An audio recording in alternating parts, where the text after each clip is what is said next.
ايه اللي حصل عندكم؟ هي ما تسمعونا حسكم. هي اهو ده الهتاف الرسمي دلوقتي لجمهور نادي الاهلي، سمعونا حسكم بهدف القضيه ممكن وذكريات أليمة على اخواتنا الزملكاويه. النهارده بيراميدز بيدوق من نفس الكاس. محمد مجدي قفشه ملك القضيات، ملك القضيه محمد مجدي قفشه اللي لازم مش عارف نعمل له ايه بصراحه. اللاعب ده مش عارف نعمل له ايه، نزل 5 دقايق مع اول 5 دقايق تمريره تاني لمسه له تقريبا بهدف ارتو ولا اروع ولا اجمل في دقيقته المفضله الدقيقه 85 في ماتش يمكن فيه اعصاب وحبسه نفس فظيعه جدا من جمهور الاهلي، يعني بسبب لعيبته داخل الملعب اللي اللعيبه هنتكلم على المستوى الفني دلوقتي والاسباب اللي ادت ان بيراميدز يخش ويركب عليك الماتش بالشكل ده. ولكن خليني اقول لك هو الحكم، بس الحكم ده بيفكرني بابو العربي في فيلم ابو العربي، فاكرينه احنا طبعا الفيلم بتاع هاني رمزي ده لما كان ماسك الرايه هو طلعت زكريا الله يرحمه. يعني بصراحه في ايه يا عم، في ايه؟ في 4 كور في الشوط الاول تقريبا، كوره يعني الواد شاط وش حسين الشحات بطريقه غريبه ولا في اي حاجه، برضه في دهس على رجل عبد المنعم ما فيهاش حاجه، وعندك كره تانية انذار على حسين الشحات برضه غريب وعجيب ما تفهمش. الحكم النهارده ده شوط اول، ده خلاف بقى الشوط الثاني وكره محمد طاهر اللي الواد يمكن خلاص قلعوا التيشيرت يا عم، ده وقف وتوقيفه. يعني في ايه يا عم، في ايه؟ مش كده يا عم الحكم، بالراحه هنا شويه. ولكن بالرغم من ده كله لعيبه نادي الاهلي قدرت تضغط بفضل الله اولا، ثم فضل الجمهور اللي كان موجود. جمهور كان مدي دفعه قويه جدا، وخاصه بعد الهدف الثاني اللي دخل في النادي الاهلي، لا حرك الصخر وقدر ان هو يعيد فرقته تاني، وقدر ان هو يضغط على فرقته تاني وعلى اللعيبه ويحمسهم ويدخلهم تاني جوه الجيم. وطبعا حسين الشحات اللي عمل النهارده جيم هايل جدا ومباراه عاليه قوي قوي قوي من الناحيه الفنيه. حسين الشحات كان متوهج النهارده، حسين يصنع وسامي يسجل، حسين يصنع وسامي يسجل، واهداف ولا اروع ولا اجمل النادي الاهلي. وخلينا نتكلم على النواحي الفنيه بقى والتكتيك واللي حصل في الماتش، ولكن اهم حاجه في النهايه الثلاث نقط الغاليه جدا، 3 نقط بمثابه الفوز بالدوري، لان انت كده وقفت بيراميدز وعطلته بشكل كبير جدا. وناقص بقى مباراه العوده اللي هتكون بعد 10 ايام، اللازمه تخرج من المباراه دي على الاقل بالتعادل عشان خاطر تقدر تحافظ على الدوري وتضغط بيراميدز هو اللي يكون تحت الضغط. واخيرا انتصارات بيراميدز تقف امام صخره الاهلي التي تحطم كل الارقام، التي تحطم كل الامال، التي تحطم كل الطموح اتحطم النهارده امام النادي الاهلي. النادي الاهلي النهارده يمكن انت ابتديت بتشكيله في كلام عليها، ولكن هي في جزئيه بسيطه، هي بتاعه خالد عبد الفتاح، ولعب مكان عمر كمال عبد الواحد اللي جات له يعني اعياء او تعب كده قبل المباراه، فاضطر انه يلعب بخالد عبد الفتاح، وده اضطرار يعني مش بادئ بيه بمزاجه. ولكن خلينا نبتدي ان انت ابتديت النهارده كويس، ابتديت النهارده بتشكيل الى حد ما ممكن الناس تختلف عليه ولكن كويس. النادي الاهلي اللعيبه المفروض اللي في الملعب زي لاعب بره تماما، ولكن انت بتطلع شوط اول نص ساعه ليك انت مسيطر مهيمن عامل كل حاجه في الجيم بالفعل، واحرزت هدف في الدقيقه 17 من وسام ابو علي، واسست ولا اروع ولا اجمل ما تلاقيش من حسين الشحات اللي كان عامل ماتش النهارده ماتش عمره نص ساعه عالميه من الاهلي، نص ساعه. مارسيل كولر عارف ان فريق بيراميدز لو قدر ان هو يتحرك، لو فريق بيراميدز قدر ان هو يخرج بره منطقه دفاعه وقدر ان هو يضغط على المنافس هيعمل عليك ويشكل خطوره كبيره جدا. انت عملت كل حاجه في الكوره يمكن في اول نص ساعه او بتحديدا 25 دقيقه لحد ما الجون التعادل جه بتاع بيراميدز اللي بصراحه فيه خطا رهيب جدا. ولحد امتى هيفضل فيه اخطاء عند قلب الدفاع النادي الاهلي؟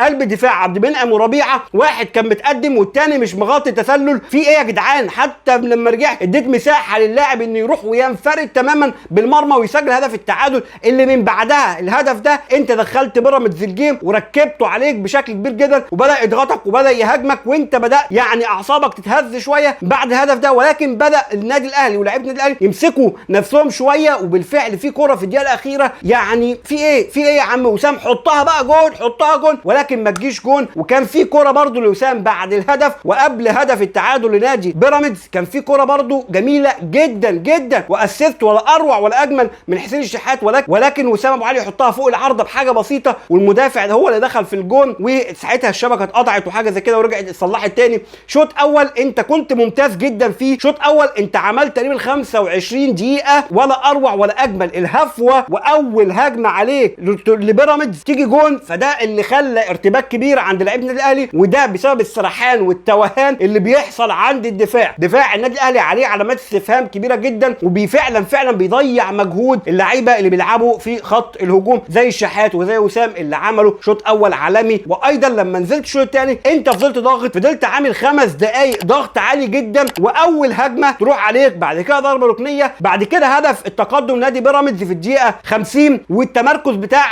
الشناوي. هو الشناوي فين يا جدعان؟ الشناوي خارج نطاق الخدمه، بالذات في الضربات الثابته والضربات الركنيه.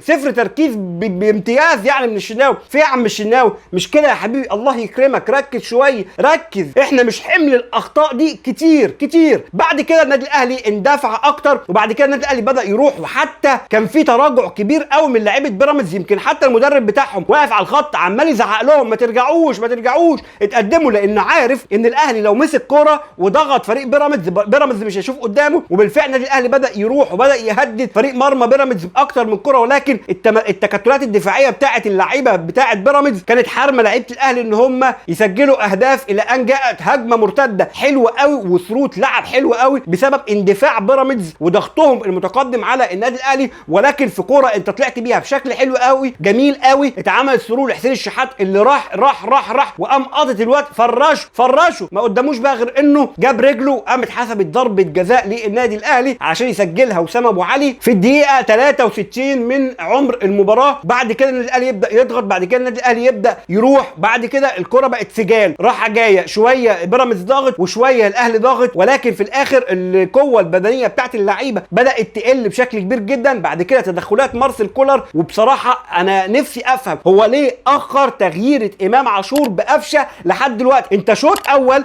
امام عاشور حرفيا ما كانش موجود، وحتى لما لعب مفيش غير كره واحده اللي بتاعت الجون اللي بصاها للشحات بشكل حلو، غير كده مفيش. امام عاشور النهارده ما كانش شايف قدامه، ما كانش مستواه هو امام اللي احنا عارفينه من اقل مباريات، وكانت النهارده انت ليه اتاخرت على قفشه ده كله؟ ربما يعني سبحان الله حكمه ربنا فوق كل شيء، ولكن انا بكلمك برضو على الاخذ بالاسباب. تغييره قفشه اتاخرت كتير قوي، وبدا تغييراته في الدقيقه 72 بخروج مروان عطيه ودخول اليو ديانج عشان ينشط الحته بتاعت خط الوسط ده، لان الاثنين هو مركز بمركز ولاعب بلاعب، هما الاثنين ادائهم نفس بعض بالظبط، ولكن هو تنشيط للدماء، يعني قوه بدنيه بسبب الاداء البدني اللي سقط بشكل كبير جدا عند خط وسط النادي الاهلي. بعد كده النادي الاهلي بدا يضغط، بدا يمسك كوره بشكل افضل، الى ان جاءت تغييرات الدقيقه 81 اللي مش عارف برضو انا قاعد طب قفشه هينزل يعمل ايه في 7-8 دقائق، ولكن سبحان الله بيرد عليا بعد 5 دقائق من نزوله وتم تغييره مكان امام عاشور، وتغيير طاهر محمد طاهر برضا سليم، وينزل الاثنين رضا سليم وقفشه عشان ينشطوا الحته الهجوميه دي بشكل كبير جدا. وقفشه يستلم الكوره في الدقيقه 85 وكاس الدقيقه المفضله له، وبياخد الكوره وبيخش على العمق وبيلعب ارتو، ولا اروع ولا اجمل من كده. ايه يا ابني الحلاوه ده، ايه يا ابني الجمال دي، ايه يا ابني المهاره